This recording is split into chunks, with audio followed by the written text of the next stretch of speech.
Hello, नमस्कार, स्वागत है आपका। मैं सुमेश मंगा, सुम बायोलॉजी में स्वागत है आपका।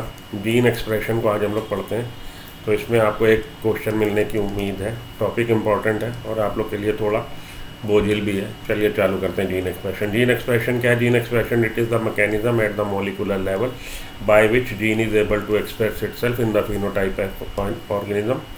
जीन एक्सप्रेशन मॉलिक्यूल के लेवल पे होने वाली प्रक्रिया है और इस प्रक्रिया की सहायता से जीन को निर्धारित किया जाता है। जीन इस बात को सुनिश्चित करता है कि अपनी उपस्थिति दर्ज करा दे। तो जीन किसी के फिनोटाइप को इफेक्ट कर देगा, उसके फिजिकल अपीयरेंस को इफेक्ट कर देगा, अपनी उपस्थिति दर्ज करा देगा। यही जीन एक्सप्रेशन कहलाता है। Mechanism of gene expression involves biochemical genetics. Mechanism gene expression का ऐसा है कि इसमें सर्टेन मॉलिक्यूल्स बनेंगे और उन मॉलिक्यूल्स का एक्सप्रेशन आएगा। जैसे ट्रांसक्रिप्शन होगा और ट्रांसक्रिप्शन के बाद ट्रांसलेशन होगी, तो जीन अपनी उपस्थिति दर्ज करा देगा। मोटा माटी बात आपने ये पकड़नी है कि जीन एक्सप्रेशन क्या है। ये वो प्रक्रिया जिसके तहत जीन अपनी उपस्थिति दर्ज करा देता है, दिखा देगा कि मैं तुम्हारे अंदर हूँ और तुमको ये रंग रूप या ये लक्षण दे रहा हूँ। तो कोई भी जीन अपनी उपस्थिति दर्ज करा दे, वो प्रक्रिया है जीन एक्सप्रेशन। मोटी बात ये पकड़नी है आपने। तो फिनोटाइप इफेक्ट हो जाएगा अगर जीन है। जीन का इफेक्ट आया। जीन का इफेक्ट कैसे आएगा? Central dogma flow of information आप पढ़ते हैं कि जीन डीएनए का टुकड़ा, उस पर क्या बना? उस पर बना आपका आरएनए। तो जीन पे जब बन गया आरएनए, ये बन गया हमारा आरएनए, और आरएनए के ट्रांसलेशन से बन जाएगी प्रोटीन। इसके ट्रांसलेशन से ये बन गई प्रोटीन। तो इसने फिनोटाइप में अपना रोल प्ले कर दिया, फिनोटाइप को इफेक्ट कर दिया, फिजिकल अपीयरेंस बदल दी।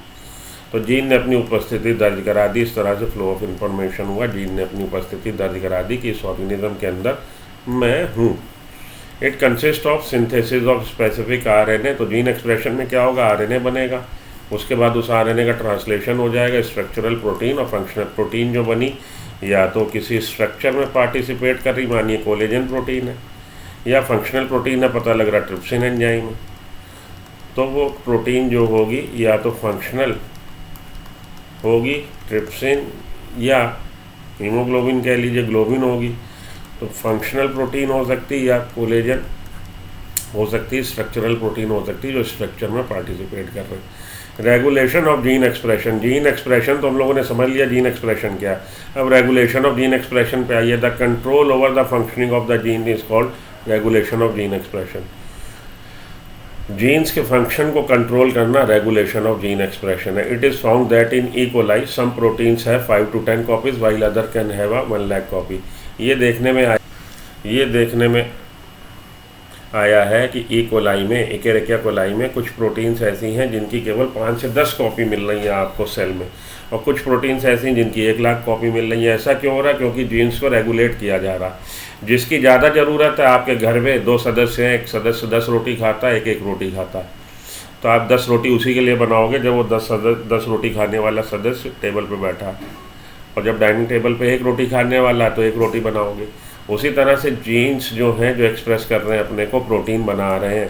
किसी प्रोटीन की हमारी बॉडी में, खास तौर पे यहाँ पे इकोलाई की बात हो रही है, इकोलाई में किसी प्रोटीन की ज़रूरत नहीं है ज़्यादा, तो इकोलाई सेल उसको कितना बनाएगी? 5 से 10 कॉपी बनाएगी। लेकिन जिसकी ज़्यादा ज़रूरत है उसकी 1 लाख कॉपी तक बन रही है। तो ये रेगुलेट किया जा रहा था, इस पर नियंत्रण किया जा रहा कि भाई इसकी 5 से 10 कॉपी चाहिए, 5 से 10 कॉपी बनाओ, इसकी 1 लाख चाहिए, 1 लाख बनाओ। Regulation of gene expression can be exerted at 4 level. 4 स्तर पे हम रेगुलेशन कर सकते हैं। अरे भैया, आप कानपुर से जा रहे हो दिल्ली, ये कानपुर है और ये कानपुर से गए दिल्ली, तो इस रास्ते को हम 4 जगह की, यहाँ से आप ओला में बैठे, हम तो आपको ओला में बैठने ना दें, या ओला को चलने ना दें, या ओला को दिल्ली जाके हम दिल्ली ना पहुँचे बाहर ही रोक दें, या ओला दिल्ली पहुँच गए हम आपको उतरने ना दें। तो हमने आपकी कानपुर से दिल्ली जो आप गए, 4 तरह से हमने आपको डिस्टर्ब कर दिया, रोक सकते हैं हम 4 तरह से। वही चीज़ है कि जीन के एक्सप्रेशन में यूकैरियोटिक सेल में आप जानते हो जब जीन का एक्सप्रेशन होता है तो यूकैरियोटिक सेल सबसे पहले मैसेंजर आरएनए बनाया, तो ये हीट्रोजिनस न्यूक्लियर आरएनए होता है, मैच्योर नहीं होता, इसमें कैपिंग टेलिंग की ज़रूरत है। तो पहली बात, या तो हम आरएनए बनने ना दें, दूसरी बात या तो हम उसकी कैपिंग टेलिंग ना होने दें, तीसरी बात या तो हम उसको न्यूक्लियस पे बना, न्यूक्लियस से बाहर साइटोप्लाज्म में आने ना दें, और चौथी बात, अगर वो साइटोप्लाज्म में आ गया है तो ट्रांसलेशन ना होने दें। तो 4 स्तर पे हम ब्रेक कर सकते हैं इस प्रोसेस को। Regulation of gene expression can be exerted at 4 level, 4 level पे हम इस प्रक्रिया को बाधित कर सकते हैं। Transcription level during formation of primary transcript, transcription level पे हम ट्रांसक्रिप्शन ही ना होने दें। At the level of processing and splicing and tailing, capping tailing, terminal addition और मॉडिफिकेशन, या बन तो गया अब हम उसमें उसकी कैपिंग टेलिंग ना होने दें, उसका स्प्लाइसिंग ना होने दें, या स्प्लाइसिंग भी हो गई, मैच्योर मैसेंजर आने बन गया, हम उसको ट्रांसपोर्ट, ये बना है कहाँ पे, न्यूक्लियस में, क्योंकि न्यूक्लियस में जेनेटिक मटेरियल या डीएनए थ्रेड है, उस पर बना है हमारा मैसेंजर आरएनए।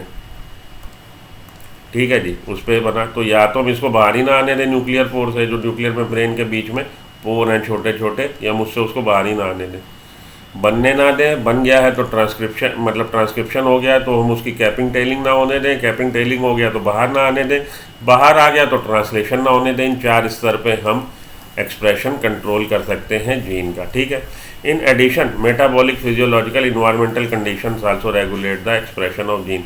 तो जीन के एक्सप्रेशन को कौन निर्धारित करता है? जीन के एक्सप्रेशन को सर्टन रेगुलेटरी जीन है वो निर्धारित करते हैं, और न्यूक्लियस निर्धारित करता है। तो gene, some other genes regulating the gene expression and nucleus also।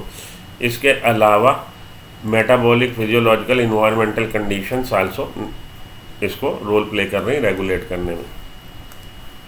Gene expression is of 3 type. अब जीन एक्सप्रेशन कितनी तरह का? 3 तरह का, inducible, constitutive and repressible. Gene का एक्सप्रेशन आप समझ गए, और जीन एक्सप्रेशन का रेगुलेशन आप समझ गए कि हम उसको नियंत्रित करते हैं। जीन एक्सप्रेशन कितनी तरह का है, जीन एक्सप्रेशन का रेगुलेशन, तो ये 3 तरह का है। Regulation can be under negative and positive control. Gene expression 3 तरह का है, इंड्यूसिबल, कॉन्स्टिट्यूटिव, रिप्रेसिबल। और जीन एक्सप्रेशन का रेगुलेशन 2 तरह का है, पॉजिटिव और नेगेटिव। जीन एक्सप्रेशन 3 तरह का है, इंड्यूसिबल, कॉन्स्टिट्यूटिव, रिप्रेसिबल। और जीन एक्सप्रेशन का रेगुलेशन 2 तरह का है, नेगेटिव और पॉजिटिव। ठीक है जी। इंड्यूसिबल जीन एक्सप्रेशन क्या है? Inducible, in this type of gene expression is switched on in the presence of substrate. तो सबस्ट्रेट भाई एंजाइम है कोई, वो एंजाइम सबस्ट्रेट को प्रोडक्ट में बदल रहा है। तो ये एंजाइम का बनना, भाई रोटी आप तब बनाओगे जब भूखा सदस्य टेबल पर बैठा होगा, घर में कोई है ही नहीं तो आप रोटी क्यों बनाओगे? हम एंजाइम क्यों बनाएंगे अगर सबस्ट्रेट नहीं है? ई कोलाई एंजाइम क्यों बनाए अगर सबस्ट्रेट नहीं है? सबस्ट्रेट है कि उसको प्रोडक्ट में बदलना, तब एंजाइम बनाने की ज़रूरत पड़ी। तो सबस्ट्रेट की उपस्थिति में ओपेरॉन स्विच ऑन हो जाता है, वर्किंग करने लगता है, तो ये इंड्यूसिबल कहलाएगा expression. In this gene expression is switch on. इस तरह के जीन एक्सप्रेशन में ओपेरॉन स्विच ऑन हो जाएगा, चालू हो जाएगा मोटर उसकी, in response to the presence of substrate. Substrate की उपस्थिति में काम करने लगा ओपेरॉन और बनाने लगा enzyme. Bacteria shown of synthesis enzymes depending upon substrate. Bacteria इस तरह का दिखाता है कि वो कोई भी एंजाइम तभी बनाता है जब उसका सबस्ट्रेट हो। सबस्ट्रेट होगा वो एंजाइम बनाएगा और सबस्ट्रेट को प्रोडक्ट में बदलवाएगा। तो इस तरह का जो रेगुलेशन है वो कैसा कहला रहा है? इस तरह का एक्सप्रेशन इंड्यूसिबल कहला रहा। कॉन्स्टिट्यूटिव क्या है कि वो 24 घंटे धर्मशाला खुली है, काम हो रहा है, regulation is absent, so genes are continuously express. कोई रोक टोक नहीं, जेड़ा आवे राजी जावे, हर समय 24 घंटे एक्सप्रेशन हो रहा। Repressible, it is the type in which product of gene activity is already present, stop the activity of the said gene. तो इस तरह के में क्या है कि मानिए कोई जीन, ये जीन है, इसके एक्सप्रेशन से ये प्रोटीन बन रही है। इस प्रोटीन की उपस्थिति इसको निगेटिव फीडबैक देगी, कहेगी शट कर दो भैया, अभी पहले रोटियां जो बना के आपने डाइनिंग टेबल पे रख दी, कोई खा तो ले, ख़त्म होगी फिर बना लेना। तो जीन के एक्सप्रेशन का जो प्रोडक्ट है उसकी उपस्थिति जीन को स्विच ऑफ कर देती है, बंद कर देती है कि रुक जा भाई, अब पहले आने तो दो किसी को। ठीक है, तो ये 3 तरह के जीन के एक्सप्रेशन हो गए, इंड्यूसिबल, कॉन्स्टिट्यूटिव, रिप्रेसिबल। इंड्यूसिबल में सबस्ट्रेट की उपस्थिति में जीन अपने को एक्सप्रेस करने लगेगा, कॉन्स्टिट्यूटिव में हर समय छापा खाना चल रहा, और रिप्रेसिबल में भाई जीन के एक्सप्रेशन से जो प्रोटीन बनी, जैसे ही उसकी मात्रा थ्रेशोल्ड लेवल पे आई, उसने कहा जी रोक दो, कुछ देर के लिए होल्ड करो, पहले ये खप जाने दो। अब ये आप आइए रेगुलेशन पे, कंट्रोल पे। तो जीन का एक्सप्रेशन 3 तरह का आपका देख लिया आपने, कॉन्स्टिट्यूटिव, इंड्यूसिबल, जो पिछली स्लाइड पे हम लोग देख के आ रहे हैं, इंड्यूसिबल, कॉन्स्टिट्यूटिव और हमारा रिप्रेसिबल। ठीक है जी, 3 तरह का जीन का एक्सप्रेशन रिप्रेसिबल। अब हम लोग बात करने जा रहे हैं कंट्रोल की, नेगेटिव कंट्रोल और पॉजिटिव कंट्रोल की। नेगेटिव कंट्रोल क्या है? The product of a regulatory gene. Regulatory gene वो जीन होते हैं जो दूसरे जीन की एक्टिविटी को रेगुलेट करें। तो regulatory gene, product of regulatory gene shuts off the expression of genes under it control. तो ये रेगुलेटरी जीन का प्रोडक्ट जो है, इसके अधीन जो दूसरे जीन है उनके एक्सप्रेशन को रोक देता है। The product of the regulatory gene shuts off the expression of genes under its control. और पॉजिटिव कंट्रोल क्या है? The product of the regulatory gene activates the expression of genes under it control. तो ये हमारा regulatory gene है, इसके transcription से जो बना मैसेंजर आरएनए, उसके ट्रांसलेशन से जो बनी प्रोटीन, वो प्रोटीन अगर ओपेरॉन को शट कर दे तो ये कहलाएगा नेगेटिव कंट्रोल।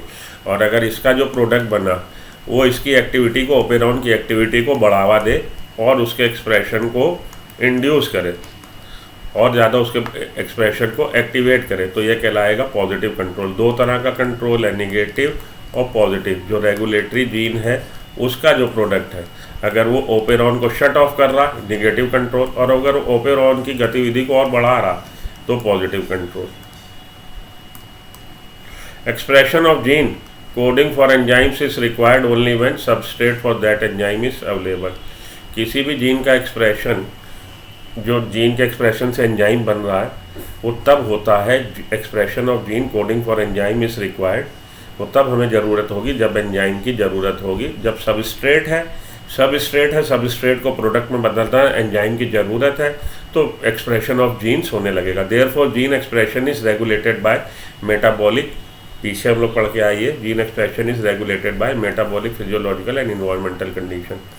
तो जीन एक्सप्रेशन को रेगुलेट कौन कर रहा है? मेटाबॉलिक कंडीशन, फिजियोलॉजिकल कंडीशन और इन्वायरमेंटल कंडीशन। ठीक। E coli synthesize beta galactosidase only when lactose is available. E coli cell में, E coli cell beta galactosidase ये एंजाइम है जो मेटाबॉलिज्म करेगा किसका? लैक्टोज का। लैक्टोज डाइसैकराइड, और इसको तोड़ देगा ग्लूकोज और ग्लैक्टोज में। तो अगर आपके पास चने हैं तभी तो भुनाओगे आप, चने हैं ही नहीं तो भुनाओगे क्या? तो लैक्टोज अगर, तो इसको ई कोलाई को लैक्टोज अपनी मेटाबॉलिक नीड के लिए ज़रूरी है कि इसका मेटाबॉलिज्म करे, तो उसको इस एंजाइम की ज़रूरत है बीटा ग्लैक्टोसाइडेज की, तो वो उस एंजाइम को बनाएगा। वरना वो फैक्ट्री अपनी बंद रखेगा कि मैं इस एंजाइम को क्यों बनाऊं अगर लैक्टोज ही नहीं है। तो अगर लैक्टोज ही नहीं है तो उसको बीटा ग्लैक्टोसाइडेज बनाने की क्या ज़रूरत है? E coli cell beta galactosidase तब बनाएगी जब उसको लैक्टोज का ब्रेकडाउन करना है। Francois Jacob and the Jacques Monod. तो जैकब एंड मोनट नाम याद रख लीजिएगा। Found that the genetic material possess regulated genes units called operon. इन्होंने बताया, जैकब एंड मोनट ने ओपेरॉन की परिकल्पना दी और ओपेरॉन को बताया कि ओपेरॉन ऐसी यूनिट्स हैं, जीन्स की यूनिट है, कई सारे जीन्स हैं जो एक इकाई की तरह काम करते हैं, और उसको कंट्रोल कौन करता है? Regulatory gene. जीन की एक समूह, जीन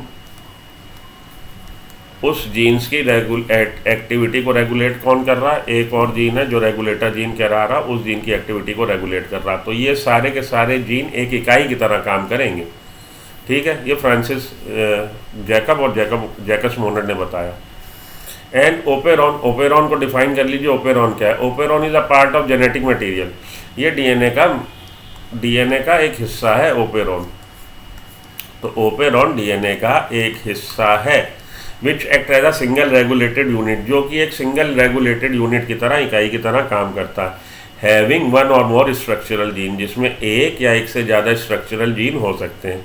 तो ओपेरॉन क्या है? Operon is a part of genetic material which act as a single regulated unit having one और more structural genes and operator gene, regulator gene, repressor और इंड्यूसर। तो इसमें आपके एक ओपेरॉन में क्या मिल रहा? सिंगल रेगुलेटेड यूनिट मिल रही है, हैविंग वन और मोर स्ट्रक्चरल जीन, जिसमें एक या एक से ज़्यादा स्ट्रक्चरल जीन है, एक ऑपरेटर जीन है, एक रेगुलेटर जीन है। तो ऑपरेटर होगा, रेगुलेटर होगा और स्ट्रक्चरल जीन्स होंगे। स्ट्रक्चरल जीन्स एक या एक से ज़्यादा। तो हमें जैसा कि पहले भी बात करी हम लोगों ने कि ये ओपेरॉन एक ग्रुप है, एक पूरा समूह है, कई सारे जीन्स हैं जो मिल के एक यूनिट की तरह काम कर रहे हैं, single regulated unit. Having one और more structural jeans. Structural genes वो हैं जिनकी एक्टिविटी से जो प्रोटीन वोटीन बन रही है वो सेल की एक्टिविटी के लिए ज़रूरी है। स्ट्रक्चरल जीन्स, वन और more structural genes, operator gene, regulator gene, repressor और एंड इंड्यूसर। तो ओपेरॉन में इतनी चीज़ें हैं, स्ट्रक्चरल जीन्स है, ऑपरेटर जीन है, रेगुलेटर जीन है। रेगुलेटर जीन वो जीन कहलाता है जिसका जो प्रोडक्ट, इस रेगुलेटर जीन का जो प्रोडक्ट है वो इसको रेगुलेट करे, ओपेरॉन की गतिविधि को। रेगुलेटर जीन का जो प्रोडक्ट बनेगा, मैसेंजर आरएनए और प्रोटीन, वो ओपेरॉन की गतिविधि को निर्धारित करेगा। तो ये रेगुलेटर जीन कहला रहा, और ये जो प्रोटीन बनी रेगुलेटर प्रोटीन। ऑपरेटर जीन वो है, ऑपरेटर जीन वो है जहाँ पे ये जो रेगुलेटर प्रोटीन बनी, रेगुलेटर प्रोटीन ऑपरेटर जीन से अटैच होती है। और प्रमोटर जीन वो है, प्रमोटर जीन भी है इसमें, जहाँ पे डीएनए डिपेंडेंट आरएनए पॉलीमरेज आके अटैच होता है। फिर से सुन लीजिए, रेगुलेटर जीन है, प्रमोटर जीन है, ऑपरेटर जीन है और स्ट्रक्चरल जीन है। रेगुलेटर जीन वो जीन है जिसके ट्रांसक्रिप्शन और ट्रांसलेशन से जो प्रोटीन बन रही है वो प्रोटीन इस ओपेरॉन को क्रियाविधि को निर्धारित कर रही। तो रेगुलेटर ये प्रोटीन हो गई, और रेगुलेटर प्रोटीन को बनाने वाला जीन जो हो गया रेगुलेटर जीन हो गया। प्रमोटर साइट या प्रमोटर जीन वो जीन है जहाँ पे आके DNA dependent RNA polymerase attach होगा। ऑपरेटर जीन वो जीन है जहाँ पे आके ये प्रोटीन अटैच होगी। और स्ट्रक्चरल जीन्स वो जीन है जिनके ट्रांसक्रिप्शन से एंजाइम बनना है। अब ये पूरे का पूरी यूनिट एक इकाई की तरह काम करेगी, और उसको साथ खेला कौन करेगा? खेला ये करेगा, हमारा रेगुलेटर जीन प्रोटीन बनाएगा, जो रेगुलेटरी प्रोटीन उस पर सारा दामोदार है। Which act as a single regulated unit, और इसमें है क्या क्या रट लीजिएगा, स्ट्रक्चरल जीन है, ऑपरेटर जीन है, प्रमोटर जीन है और रेगुलेटर जीन है। ओपेरॉन हम कह सकते हैं दूसरे शब्दों में, एक तो परिभाषा आपको ये दी, तो ये स्लाइड मेरी आप इसको पॉज करके इसका परिभाषा नोट कर लीजिएगा, क्योंकि ये आपकी बुक में है नहीं। परिभाषा से आपको क्या होगा, कपाट खुलेंगे दिमाग के, आप समझोगे कि ओपेरॉन है क्या।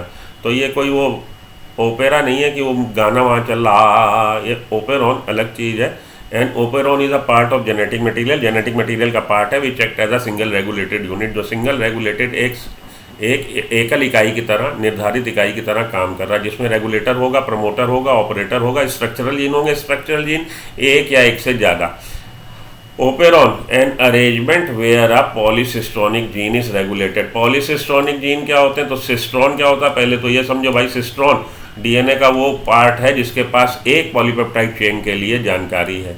तो डीएनए का वो पार्ट जिसके ट्रांसक्रिप्शन और ट्रांसलेशन से एक पॉलीपेप्टाइड चेन बन जाए। और ये अगर मैसेंजर आरएनए जो बना, उस मैसेंजर आरएनए के ट्रांसलेशन से एक से ज़्यादा पॉलीपेप्टाइड चेन बन गई, तो इसका मतलब है पॉलीसिस्टोनिक मैसेंजर आरएनए है। और पॉलीसिस्टोनिक मैसेंजर आरएनए का ट्रांसक्रिप्शन किस पे होगा? पॉलीसिस्टोनिक जीन पे होगा। मोनोसिस्टोनिक क्या है? मोनोसिस्टोनिक उस मैसेंजर आरएनए जिसके ट्रांसलेशन से केवल एक प्रोटीन बने, वो मोनोसिस्टोनिक है। एंड अरेंजमेंट, ये ओपेरॉन क्या है? Arrangement where a polycistronic gene is regulated by a common promoter and regulatory gene. ये इस तरह का है कि पॉलीसिस्टोनिक जीन है जिसको कि रेगुलेट कौन क्या कर रहा है? एक कॉमन प्रमोटर, एक प्रमोटर है जो इसको पूरे को रेगुलेट कर रहा है। ठीक है, नहीं समझ में आया ना? हाँ, नहीं आया। देखो भैया, प्रमोटर साइट पे आके लगता है डीएनए डिपेंडेंट आरएनए पॉलीमरेज, और स्लाइड करके आगे चलता है और जीन का ट्रांसक्रिप्शन कर देता है। आप याद करिए, ट्रांसक्रिप्शन यूनिट प्रमोटर था, फिर स्ट्रक्चरल जीन था, फिर आखिरी में आके टर्मिनेटर था, टर्मिनेट हो जाता प्रोसेस। तो जब इस पर प्रमोटर पे आके लगा डीएनए डिपेंडेंट आरएनए पॉलीमरेज और स्लाइड करता आगे चला, अब इसमें लाइन से 3 स्ट्रक्चरल जीन होंगे, तो तीनों का ट्रांसक्रिप्शन कर देगा। और ये 3 स्ट्रक्चरल जीन से, अब आज की तारीख में जीन को हम लोग सिस्ट्रॉन के नाम से जानते हैं। जीन पुराना टर्म हो गया। जीन के लिए हम लोग कहते थे gene is a segment of DNA which have a coded information for a certain character. Gene DNA का वो टुकड़ा है जिसके पास जानकारी है एक लक्षण के लिए। आज की तारीख में हम लोगों ने परिभाषा बदल दी, हम लोग कहते हैं कि जीन की जगह ले ली सिस्ट्रॉन, मतलब सिस्ट्रॉन में बात करने लगे। अब हम लोग एडवांस हो गए कि सिस्ट्रॉन डीएनए का वो भाग है जिसके पास जानकारी है एक पॉलीपेप्टाइड चेन बनाने के लिए। तो इस पे जब ट्रांसक्रिप्शन हुआ, जो मैसेंजर आरएनए बना, उस मैसेंजर आरएनए के ट्रांसलेशन से अगर 3 अलग अलग पॉलीपेप्टाइड चेन बन जाए तो ये पॉलीसिस्टोनिक मैसेंजर आरएनए या पॉलीसिस्टोनिक जीन कहलाएगा। इसमें यही हो रहा है। और आपकी बुक में लिखा पॉलीसिस्टोनिक मोनोसिस्टोनिक, वहाँ लिखा कि प्रोकैरियोटिक सेल में ज़्यादातर पॉलीसिस्टोनिक आपको जीन मिलता है, यूकैरियोटिक सेल में आपको ज़्यादातर मोनोसिस्टोनिक जीन मिलेगा। ठीक है, आगे बात समझ में। तो हम लोग प्रोकैरियोट की बात कर रहे हैं। ओपेरॉन किस में मिल रहा है आपको? प्रोकैरियोटिक सेल में मिल रहा है। जैकब और मोनर ने किस में देखा था? इकोलाई में देखा था।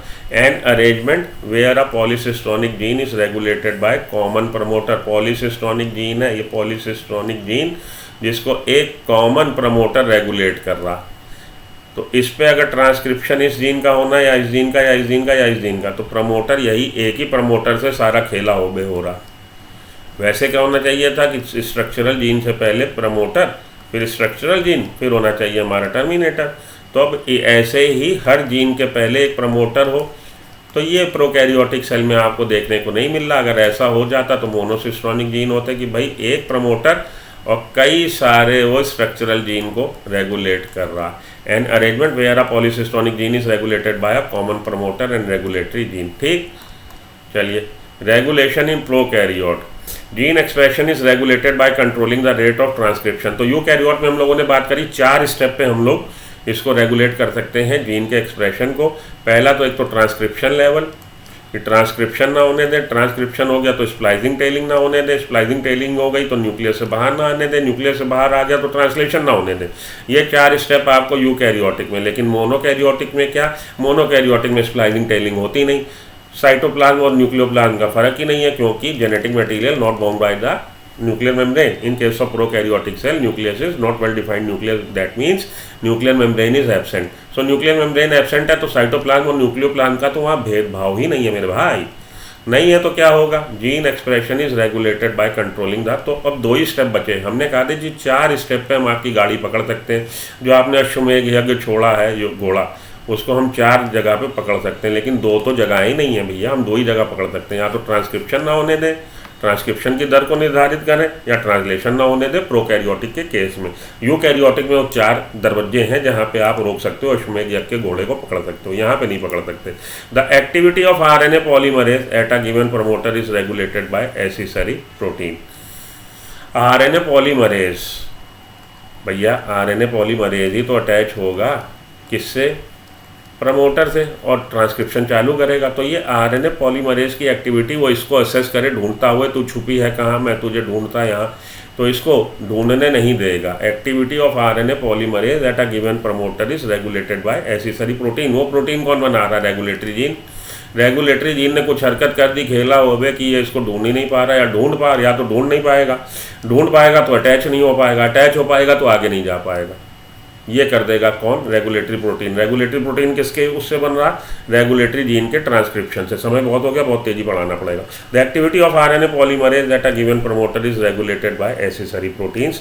The accessory proteins affect the ability of promoter to recognise start site. ये एसेसरी प्रोटीन्स जो रेगुलेटरी जीन के एक्सप्रेशन से बन रही है, वो प्रमोटर के पहचानने में ability of a promoter to recognise start site, कि भैया वो DNA dependent RNA polymerase promoter को ढूंढने में अब लुका छुपी हो रही है। Regulatory protein could be activator और रिप्रेसर। ये हम लोगों ने पहले ही बात करी। रेगुलेटरी प्रोटीन जो बन रही है या तो इसके प्रोसेस को इन्हांस कर देगी या उसको रिप्रेस कर देगी।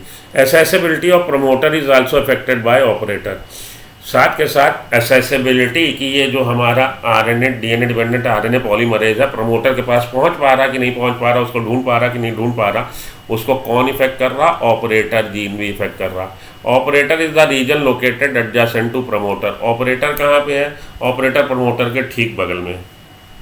Each operon has a specific operator and a specific repressor. ये लाइन इंपॉर्टेंट है। हर ओपेरॉन में स्पेसिफिक ऑपरेटर और स्पेसिफिक रिप्रेसर है। ठीक है, रिप्रेसर प्रोटीन बनाने वाला रिप्रेसर जीन रेगुलेटरी जीन। तो रेगुलेटरी जीन भी स्पेसिफिक है और ऑपरेटर भी स्पेसिफिक है। Lac operon, tryptophan operon, histidine operon, valine operon are the example of such system.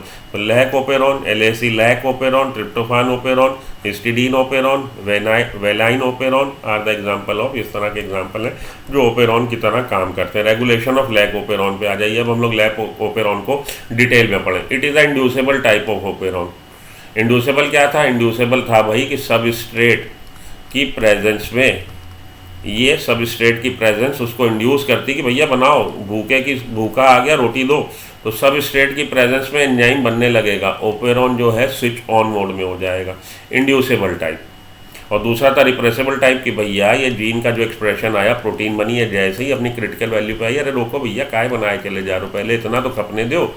तो दो तरह का आपने देखा था, रिप्रेसेबल, इंड्यूसेबल और कॉन्स्टिट्यूटिव। कॉन्स्टिट्यूटिव जो दिन रात उसको कोई मतलब ही नहीं, जेड़ा आवे वो बना के अपना फेंके जा रहा, ठीक है। तो लैक ओपेरॉन कैसा, इंड्यूसेबल टाइप का, ये पूछा जाता है आपसे। Lack operon is type of inducible type of operon. The elucidation of lac operon as a transcriptionally active system was first done by genetist Francois Jacob and the biochemist Jacques Monod. तो सबसे पहले इलूसिडेशन किसने इसको प्रदर्शित किया, किसने इसको दर्शाया किसने सबसे पहले, जैकब एंड मोनड ने।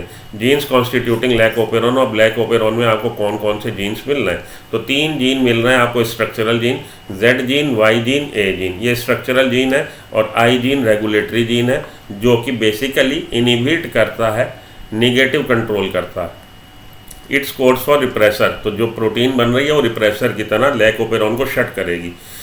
जेड जीन स्ट्रक्चरल जीन है, कोड्स फॉर बीटा ग्लैक्टोसाइडेज, और बीटा ग्लैक्टोसाइडेज क्या करता है, सबस्ट्रेट पे लैक्टोज पैक करेगा और लैक्टोज को तोड़ेगा ग्लैक्टोज और ग्लूकोज में।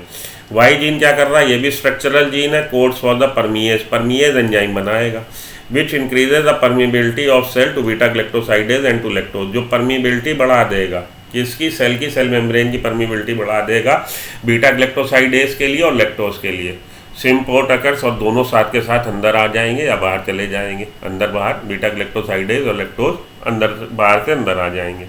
सिम्पोर्ट आप जानते ही हैं क्या होता है, जब 2 मॉलिक्यूल एक ही डायरेक्शन में साथ के साथ मूव करें, symport. Gene, A gene structural gene, codes for transacetylase. तो ये आपसे पूछा जाता है हर जीन का कि कौन सा जीन किसके लिए ट्रांसलेशन कर रहा है। जेड जीन से क्या बन रहा है, बीटा ग्लैक्टोसाइडेज, वाई जीन के एक्सप्रेशन से क्या बन रहा है, परमिएज, और ए जीन के एक्सप्रेशन से ट्रांस एसिटाइलेज। ये तीनों के तीनों प्रोडक्ट जो हैं, ये तीनों के तीनों प्रोडक्ट आपको चाहिए जब ई कोलाई को, लैक्टोज को तोड़ना है ग्लैक्टोज और ग्लूकोज में। जब तोड़ना है तब आपने तीनों बना लिए, जब तोड़ना ही नहीं, आपके पास यही नहीं, जब दाने ही नहीं, तो अम्मा क्या भुना के लाएगी, कहते नहीं घर में नहीं दाने, अम्मा चली भुनाने। तो जब भैया उसको लैक्टोज की प्रेजेंस ही नहीं है, तो उस एंजाइम बना के क्या करेगा, बंद रहेगा।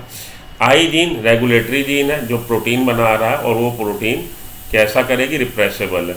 All genes involve in lac operon are required for the metabolism of lactose. जितने भी जीन है वो लैक्टोज के मेटाबॉलिज्म के लिए चाहिए। इंड्यूसर कौन है पूछा जाता है, lactose act as a inducer for lac operon since its regulate the switching on and off of the operon.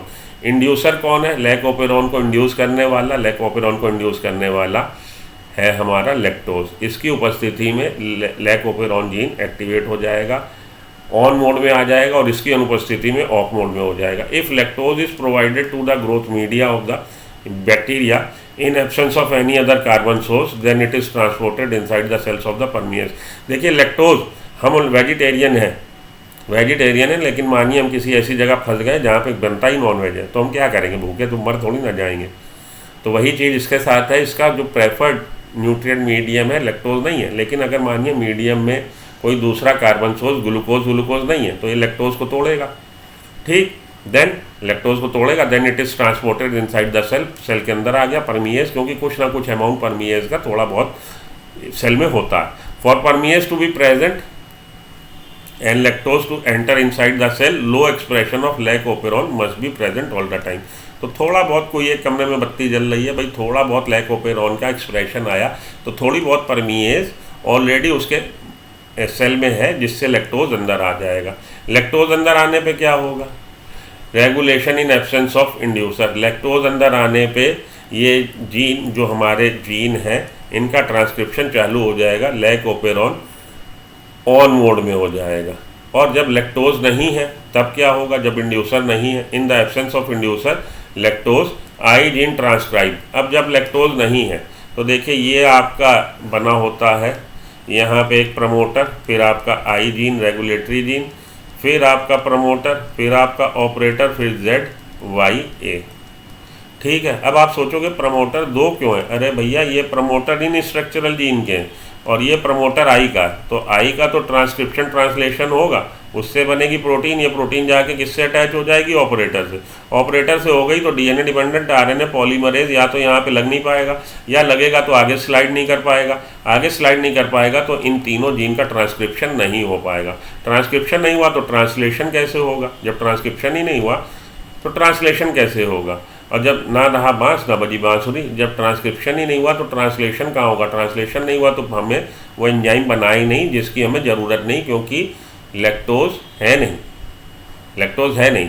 तो regulation in absence of inducer, inducer नहीं है, लैक्टोज नहीं है। ये जो जीन, रेगुलेटरी जीन जिसकी कि चल रहा है एक्सप्रेशन दिन रात, ये बना रहा प्रोटीन, वो प्रोटीन कैसी है? नेगेटिव प्रभाव डाल रही है, उसको शट ऑफ कर रही है। तो आपका लैक ओपेरॉन जो पूछा जाता है किस तरह का है? Inducible and under negative control. Inducible and under negative control. Negative control आपको समझाया था क्या होता है। तो जो प्रोटीन बने अगर उसको शट ऑफ कर दे, नेगेटिव कंट्रोल। तो lac operon is a type of inducible type of operon and it is under negative control. Negative control के अंडर है। The repressor binds with the operator region. Repressor किससे आगे bind हो गया? Operator region से। And prevents RNA polymerase to transcribe. और RNA polymerase अब ZYA का ट्रांसक्रिप्शन नहीं कर पाएगा, नेगेटिव कंट्रोल। तो ये जब लैक्टोज एब्सेंट है, देखिए ये हमारा डीएनए का स्ट्रैंड, ये lac gene, I gene, regulatory gene, उसके बाद ये प्रमोटर और एक प्रमोटर इससे पहले भी है, उसके बाद है operator.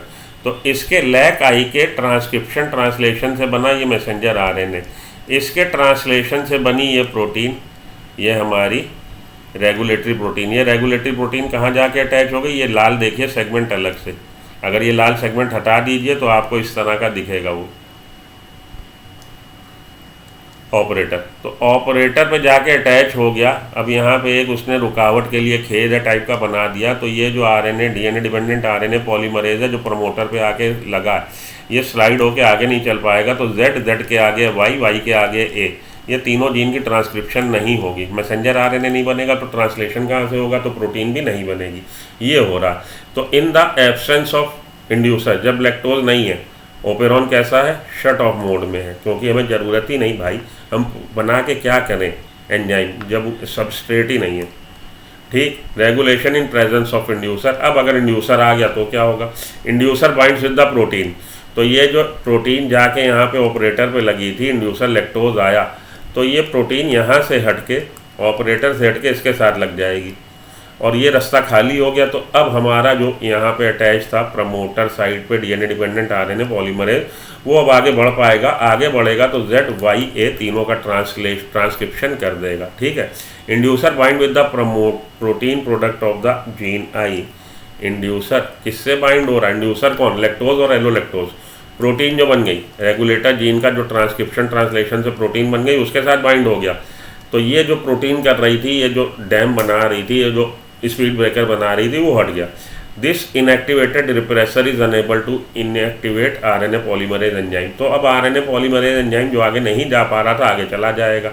And ZYA genes synthesise their respective messenger RNA, और इन तीनों का हो जाएगा ट्रांसक्रिप्शन, उससे बन जाएगा मैसेंजर आरएनए, और मैसेंजर आरएनए के ट्रांसलेशन से बन जाएगी enzymes, which in turn gets translated to form beta galactosidase. Beta galactosidase भी बन गया, परमीएज भी बन गया, ट्रांसएसिटाइलेज भी बन गया।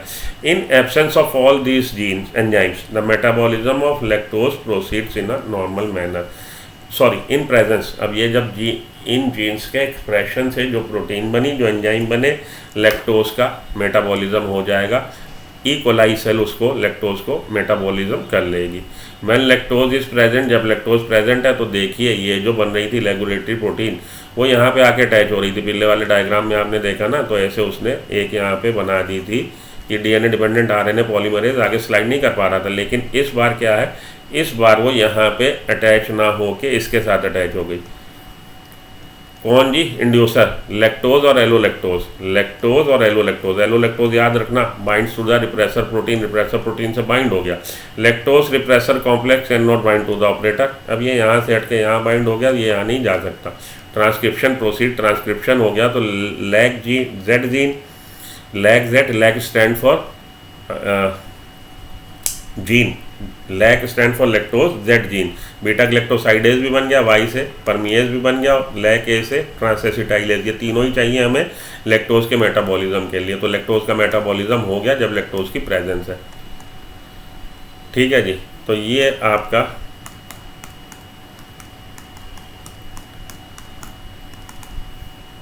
हो गया। फिर से एक बार चलिए, and lac operon is under negative control, lac operon under negative control है, जैसा कि बात करी हम लोगों ने, inducible and negative control, and it is inducible type. ये लाइनें याद रख लीजिए, रट लीजिए। Meaning that genes is turned off by the regulatory factor, lac regulatory factor, regulatory protein, उसको हम रिप्रेसर भी बोल रहे हैं। So it is under negative control, क्योंकि रेगुलेटरी जो हमारा जीन है उसका जो प्रोडक्ट बन रहा है वो प्रोडक्ट इसको शट ऑफ कर रहा है, इसलिए हम बोलेंगे कि ये अंडर निगेटिव कंट्रोल है। And it is inducible type, और इंड्यूसेबल इसलिए बोल रहे हैं क्योंकि in the presence of lactose और allolactose it get induce to perform, switch off on हो जाता है। ट्रिप्टोफान ओपेरॉन पढ़ने की कोई ज़रूरत नहीं है। तो ये आपने समझ लिया, अब तीनों जीन आपने समझ लिए, देखे ये हो रहा। अब इस बार ये इस बार ये क्योंकि उसको रेगुलेटरी प्रोटीन को एलोलैक्टोज ने पकड़ लिया तो ट्रांसक्रिप्शन हो गया और बन गई प्रोटीन, ये हुआ। और अगर ये इसको ना पकड़ता तो ये हमारा ट्रांसक्रिप्शन ना हो पाता। ठीक, इस पे आइए देखिए, जब इंड्यूसर नहीं है तब क्या हो रहा, जब एलोलैक्टोज नहीं है तब इसने इसको शट ऑफ कर दिया, ये यहाँ आके अटैच हो गई प्रोटीन, ये प्रोटीन है, रेगुलेटरी प्रोटीन है ये रेगुलेटरी प्रोटीन यहाँ आके अटैच हो गई तो ये प्रमोटर आगे चल नहीं पाया। फिर से देख लेते हैं, एक बार कोशिश करते हैं, फिर से एक बार देखें।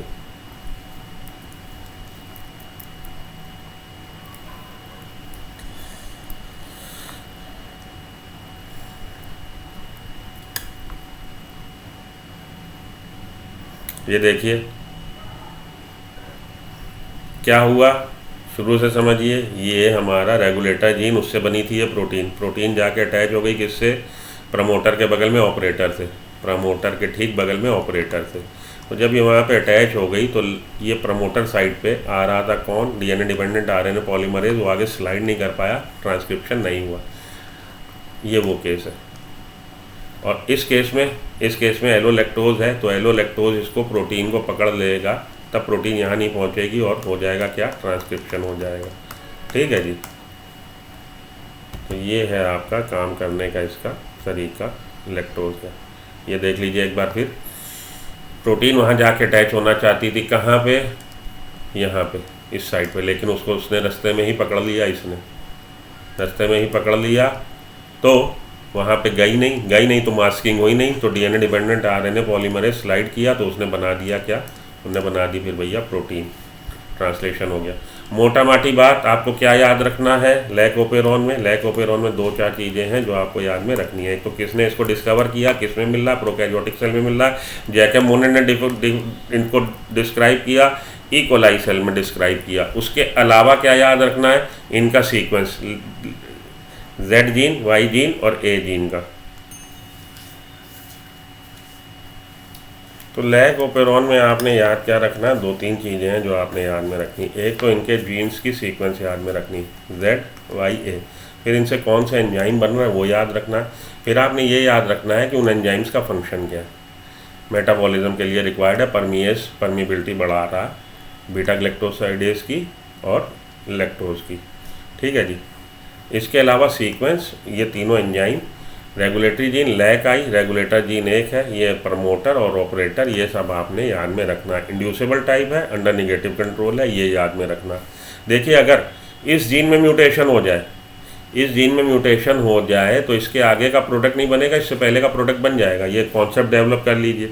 इस जीन में म्यूटेशन हो गया तो इसके आगे के प्रोडक्ट, क्योंकि भैया इसमें म्यूटेशन हो गया तो इसके आगे कैसे होगा कार्यक्रम, ये म्यूटेशन हो गया तो इसके आगे का, जब सीढ़ी में आपने ये वाला डंडा हटा दिया तो ऊपर कैसे जाओगे, अगर ये, क्योंकि इधर ही से तो जा रहे हो, सिंगल यूनिट है ना, इधर ही से तो डीएनए डिपेंडेंट आरएनए पॉलीमरेज जा रहा, अगर यहाँ पे कोई चीज़ गड़बड़ हो गई तो आगे के 2 नहीं होंगे। ठीक है, यही सब बातें याद रख लीजिए। और देखिए अब हम लोग कुछ क्वेश्चन लगा लें तो आप लोग को और फंडे क्लियर हो जाएंगे लैक ओपेरॉन के। देखिए पूछ रहा all the following are part of an operon, सभी होते हैं। तो ऑपरेटर होता है, प्रमोटर होता है, स्ट्रक्चरल जीन होता है, रेगुलेटर होता है, इनहांसर नहीं होता। नीट का क्वेश्चन है, शायद 2020 का क्वेश्चन है। Select the correct match, correct match चुनिए। Matthew Meselson, Pisum sativum. Matthew Meselson ने किस पे काम किया था? पाइसम सेटाइमम पे काम नहीं किया था। मैथ्यू मिशेल्सन ने प्रूव क्या किया था? इन्होंने प्रूव किया था semi conservative mode of reproduction और ई कोलाई पे काम किया था।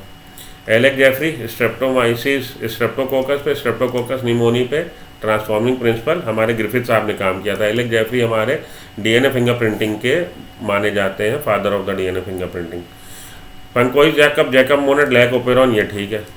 हर्शी चेज ने tobacco mosaic virus, Hershey Chase ने टोबैको मोज़ेक वायरस पे काम नहीं किया, तो ये करेक्ट मैच नहीं है। Jacob and Monod correct match है, जैकब एंड मोनेट, कि इन्होंने सही बताया। Matthew Meselson, Franklin Stahl, semi conservative mode E coli में, जैसा कि आपसे अभी बात करी। Alec Jeffrey, DNA profiling fingerprinting उन्होंने डेवलप करी। Francis Jacob and Jacques Monod, ये तो बात हो गई। Hershey and Chase, DNA is the genetic material inherited from one generation to the next generation, जिन्होंने इस बात को साबित किया कि डीएनए जो है जेनेटिक मटेरियल है। Choose the correct answer from the alternative. E coli, the lac operon get switched on. Switched on कब हो जाएगा? स्विच ऑन हो जाएगा लैक्टोज जब प्रेजेंट होगा, बाइंड टू रिप्रेसर। लैक्टोज और एलोलैक्टोज जब वो रिप्रेसर से प्रोटीन से बाइंड हो जाता है, स्विच ऑन मोड में आ जाता है। Choose the correct answer from the alternative. The sequence of structural gene, sequence क्या है स्ट्रक्चरल जीन की? स्ट्रक्चरल जीन्स की सीक्वेंस है, एक मिनट, हाँ जी। Choose the correct answer for the alternative. The sequence of structural gene, structural gene की क्या सीक्वेंस है? ZYA, ये आंसर हो जाएगा। ठीक है, यही सब क्वेश्चन आते हैं आपको लैक ओपेरॉन में। The enzymes will be produce in a cell in which there is nonsense mutation in lac Z। तो देखिए लैक Y में ये हमारा पहले Z है, Y है, A है। अगर लैक Y में नॉनसेंस म्यूटेशन हो गया, नॉनसेंस म्यूटेशन मतलब इसका ट्रांसक्रिप्शन ट्रांसलेशन नहीं हो पाएगा। नॉनसेंस म्यूटेशन इधर हो गया कि अब इसका काम करने लायक नहीं रहा डीएनए मटेरियल, वो कोडॉन गलत बनाने लगेगा नॉनसेंस, कि अब ये वाले इसके ट्रांसक्रिप्शन और ट्रांसलेशन से प्रोटीन नहीं बनेगी। तो पूछ रहा है कि कौन से एंजाइम प्रोड्यूस होगा? तो बीटा ग्लैक्टोसाइडेज प्रोड्यूस होगा, क्योंकि यहाँ तक तो ट्रांसक्रिप्शन हो जाएगी ना, Z तक ट्रांसक्रिप्शन ट्रांसलेशन हो जाएगी, तो इसका एक्सप्रेशन तो हो जाएगा, इसका नहीं हो पाएगा, और आगे इसका भी नहीं हो पाएगा, तो बीटा ग्लैक्टोसाइडेज बन जाएगा। ठीक है जी, आंसर इसका हो जाएगा A। देखिए बीटा ग्लैक्टोसाइडेज बन जाएगा, बीटा ग्लैक्टोसाइडेज बन गया। ओके, चलिए आगे चलें। Jacob and Monod studies lactose metabolism in E coli and propose operon concept. Operon concept applicable for all prokaryotes, all prokaryotes पे एप्लीकेबल है। चलिए आगे। What does the lac operon E coli mean become switch? When does, कब lac operon switch on कब हो जाएगा? In the presence of lactose. Lactose is present and it binds to repressor. Lactose present है और ये repressor protein से bind हो गया, हमारा लैक ओपेरॉन स्विच ऑन हो जाएगा। देखिए इसी तरह क्वेश्चन आएंगे। ठीक है, चलूँ आगे। चलिए आगे कह रहा है which of the following gene is not transcribe from the promoter of beta galactosidase. Beta galactosidase के प्रमोटर से, बीटा ग्लैक्टोसाइडेज ZYA, और इसका प्रमोटर यहाँ पे है, तो कौन सा जीन पूछ रहा है इससे ट्रांसक्राइब नहीं होगा? इसके प्रमोटर से ये तीनों जीन ट्रांसक्राइब होंगे, लेकिन regulator gene lac I gene नहीं ट्रांसक्राइब होगा, वो इससे भी पहले है। इस वाले ये वाला प्रमोटर जो है इन तीन के लिए, फिर रेगुलेटर जीन है और फिर प्रमोटर है इस जीन के लिए, रेगुलेटर जीन के लिए। तो इसके प्रमोटर से, Z जीन के प्रमोटर से ये तीनों रेगुलेट हो रहे हैं, लेकिन लैक आई रेगुलेटर वाला नहीं हो रहा। E coli when with mutant Z gene में म्यूटेशन हो गया, can not grow in medium containing only lactose. जब Z जीन में म्यूटेशन हो गया, बीटा ग्लैक्टोसाइडेज बनेगा नहीं, बीटा ग्लैक्टोसाइडेज बनेगा नहीं, लैक्टोज को तोड़ नहीं पाएगा। तो in the bacterium can not transport lactose from the medium to the cell.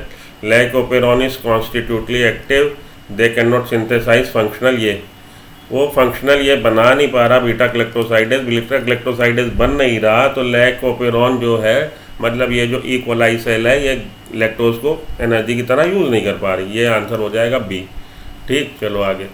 तो ये ख़त्म हुआ आपका मैं उम्मीद करता हूँ आपको आज के सेशन में मज़ा आई होगी, लैक ओपिनियन इंटरेस्टिंग रहा होगा। नेक्स्ट सेशन में मिलता हूँ जल्दी आपसे। Till then good luck.